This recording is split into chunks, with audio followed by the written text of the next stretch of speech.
Hello, my name is Kirioth, and today we're going to talk Emperor's Children and Iron Warriors because they've both received nice little updates on the Warhammer Community site. They are the first couple of looks into the new Chaos Codex, and the Emperor's Children look pretty good. Look, we all know it wouldn't be a video on this channel if there wasn't a complaint, and unfortunately I'm going to complain a little bit about Iron Warriors, but only because I love them. Iron Warriors is one of my first armies. I love Iron Warriors, and you'll see. You'll see when we get to it. You'll see when we get to it. I won't go into it now. We'll do the good thing first, and then if you like the good thing, just turn the video off and don't watch the rest of it. But if you want to know what's happening with the Iron Warriors, obviously watch the rest. Firstly, though, let's do a correction and clarification, like as what the newspapers do in real life. When I did Monday's video, I'd essentially spent a lot of that day very unproductively looking at Imperial Guard. Having said I wanted to start a Xenos army, having asked you guys what you thought would be good as a Xenos army to start, a few people mentioned Imperial Guard, and I was like, no, not interested, just boring humans, whatever, no, not interested, Xenos all the way. And then I started looking at other people's Imperial Guard armies, and then I started looking at like Bits websites and conversions, and then I spent most of Monday looking at Imperial Guard and contemplating Traitor Guard, and then sitting there looking at Forge World and marvelling at how much I like the Renegade and Heretics army on Forge World and how nice the models are. And then I did the video about the Chaos and Grey Knights codexes, and I saw the word Renegades and immediately went off on one and was just like, oh, Renegade Guard, which is fine, except why the fuck would they be in the Chaos Codex? It makes absolutely no sense whatsoever, and it ignores the fact that there are, as people pointed out correctly, which I already fucking knew, but I was just so caught up in my own world of Traitor Guard, that there's Renegade Space Marines, you know. Part of Dark Angels, Soul Drinkers, you know, there's quite a few of them really, and they're going to refer to those. They're not going to refer to fucking an entirely different army, are they? Because that would be dumb as hell. What can you do when you've spent an entire day just looking at stuff you can't afford and having terrible ideas about making awful life decisions? Then you know, you get distracted. Anyway, that is the correction and clarification for Monday's video, and we're going to go straight into I nearly said Imperial Guard. Oh, kill me. Right, we're going to go straight into Emperor's Children, not Imperial Guard. Oh my god. So, we'll just go straight into the Legion traits to start with, because that's what we're here for. Legion trait, Emperor's Children, flawless perfection. Inured to everyday sensations by lifetimes of indulgence, the Emperor's Children find stimulation only in excess, be it shocking acts of violence or gratuitous displays of martial prowess. They're laying it on thick, and I like it. Units with this trait always fight first in the fight phase, even if they didn't charge. If the enemy has units that have charged, or that have a similar ability, then alternate choosing units to fight with, starting with the player whose turn is taking place. Okay, have we all got that in our heads? Yep, good. That looks really good, and then you look into it a bit more, and it's still good, but it's not as good as it first appears. The way it's phrased, units with this trait always fight first in the fight phase, even if they didn't charge, well, that actually kind of defeats the point in a way of mentioning that at all. Because if the enemy has charged, then you just alternate, so you don't fight first in the fight phase until you're on the second round of fighting, essentially. So if you charge with Emperor's Children, then you will strike first. But unless your enemy had an ability similar to this, you would fight first anyway. If the enemy charges, then you still don't fight first, you have to alternate. It's only in the second round of combat that you actually get to fight first, and that is because it just ignores initiative, essentially. You just get to fight first, whatever. But it doesn't apply to the charge phase, really. The most it can do is make it so that you sort of alternate, instead of it being a I go for all of my units and then you go for all of yours. So it is good. It's not a bad trait, but it's not quite as good as it first sounds, because it doesn't completely ignore a key mechanic of the game. And yeah, I feel like it is quite Emperor's Children. I feel it is relatively fluffy, because you know, they're nutters. They want to get in there. They want to feel it. They really do want to feel it. They want to feel people like cutting them and stuff. They're not wholesome people, let's face it.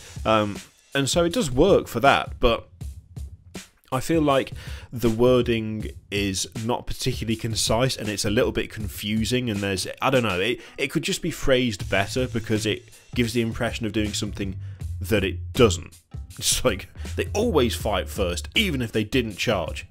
But then it goes on to clarify, and it's like, but if the enemy is charged, then you just alternate choosing units.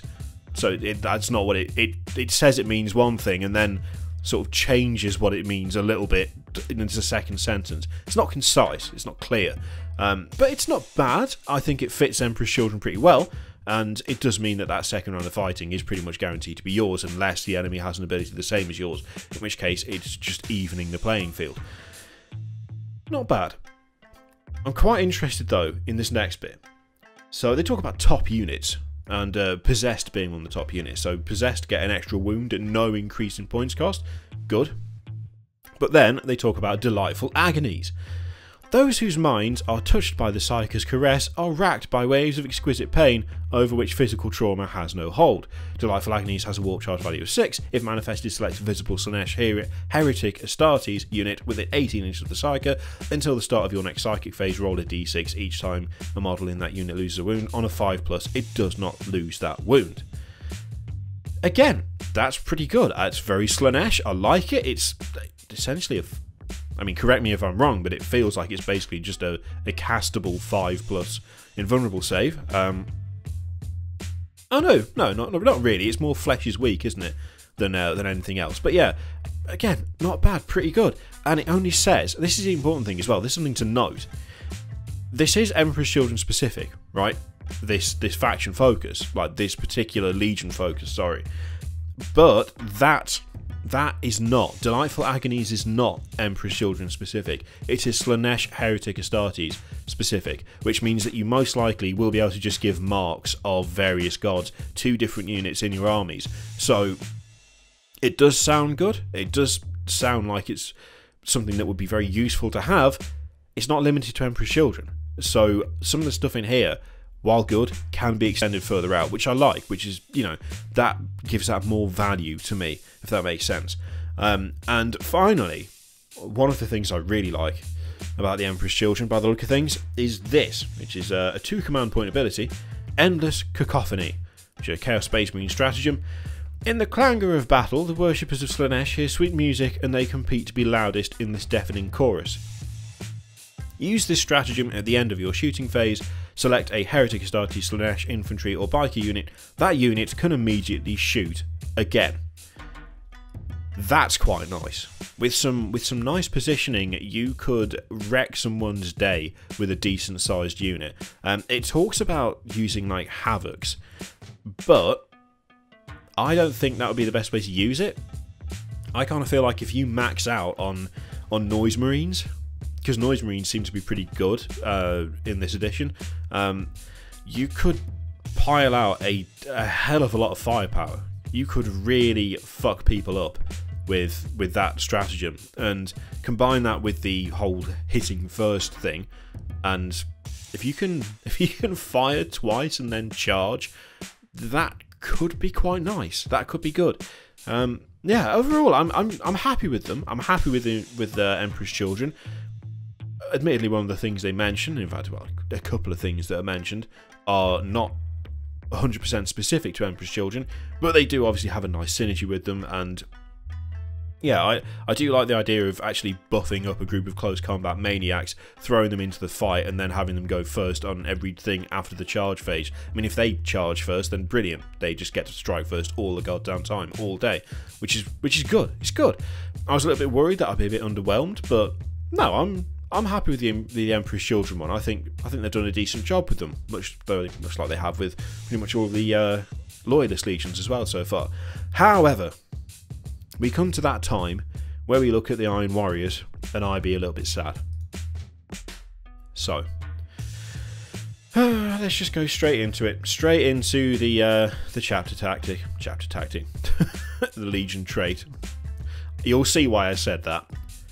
Iron Warriors, Siege Lords, cold-hearted warriors whose only faith is in their war gear. The Iron Warriors have perfected siege warfare and are able to gouge out even the most stubbornly entrenched enemies.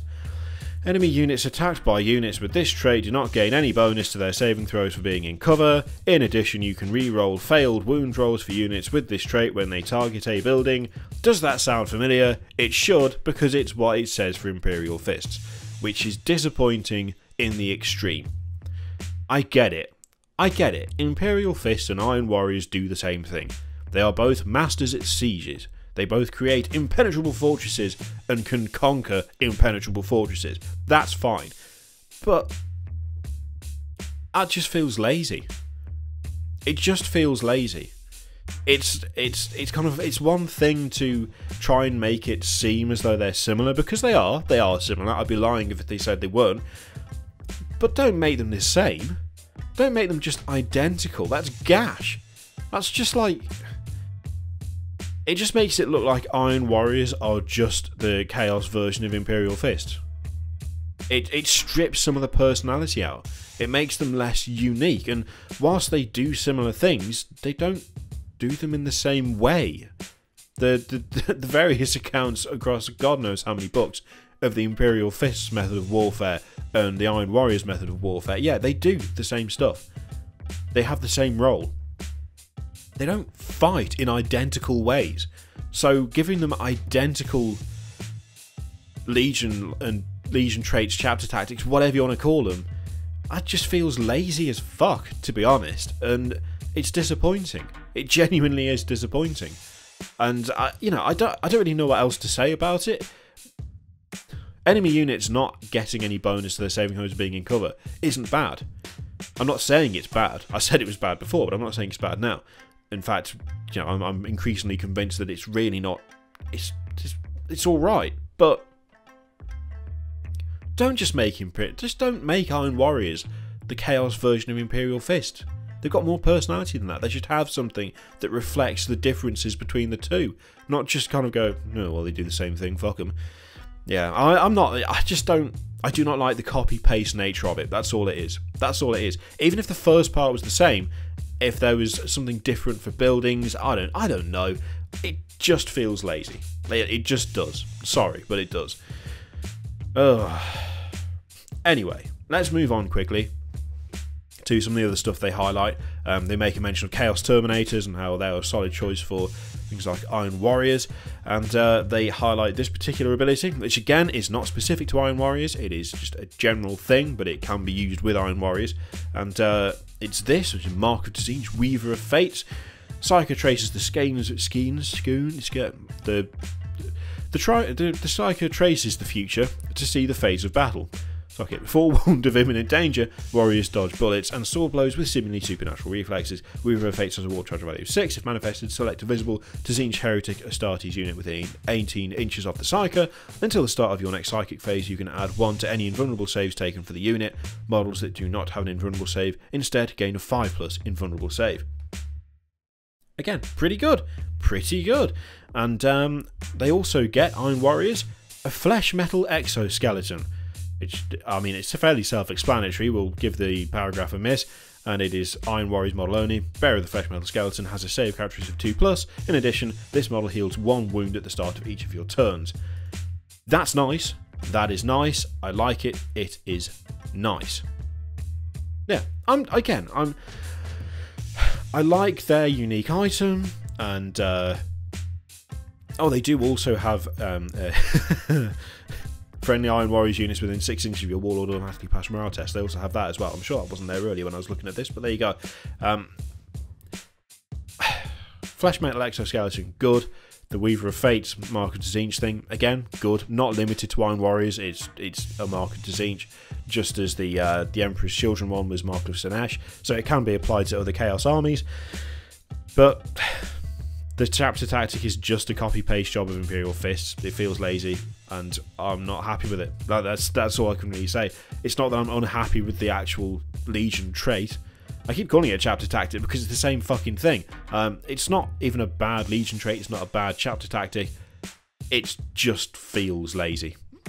And that's all I can really say about it. I don't know how you'd fix it, and I don't know what you do as an alternative thing for Iron Warriors. But then again, it was, I thought, their job to come up with alternative things for the Chaos Legions, and they apparently haven't done it for this one. So, Up and down, 50-50. Emperor's Children, good.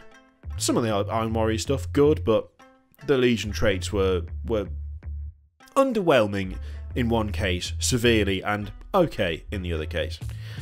Anyway, we'll be back again on Friday with more of this Chaos Legion trait stuff, because there'll be more during the week, and we'll go over the newest thingies on Friday. In the meantime, thank you very much for watching. As always, there's a load of shit all over the screen that you can click. There's a Patreon thing, subscription thing, videos, whatever. You can click them, or you can't click them. It's entirely up to you. I do not control your life. Thank you very much for watching. I'll see you next time. Toodaloo.